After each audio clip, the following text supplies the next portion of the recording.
எழில் குட்டியோட 4th birthday. அவருக்கே தெரியாம நாங்க ஒரு gift வாங்கி வச்சிருக்கோம். அதை பார்த்து எப்படி சர்ப்ரைஸ் ஆகுறான்னு பார்க்கலாம். அதுக்கு முன்னாடி எழில் என்ன பண்றான்னு பார்க்கலாம் வாங்க. முறுக்கு சாப்பிட்டு பயந்துட்டேன்.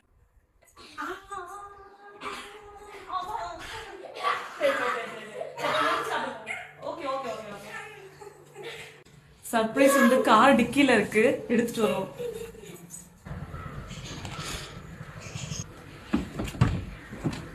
இத பார்த்துட்டு என்ன ரியாக்ஷன் பண்ண போறான்னு தெரியல. வாங்க பாப்போம். ஏய் எழில், இங்க வா. எழில்,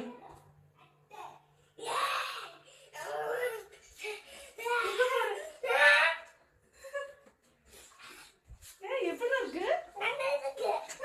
நல்லா இருக்கா? பிடிச்சிருக்கா? சைக்கிள் ஓட்டுறீங்களா? கிளம்பிட்டாரு.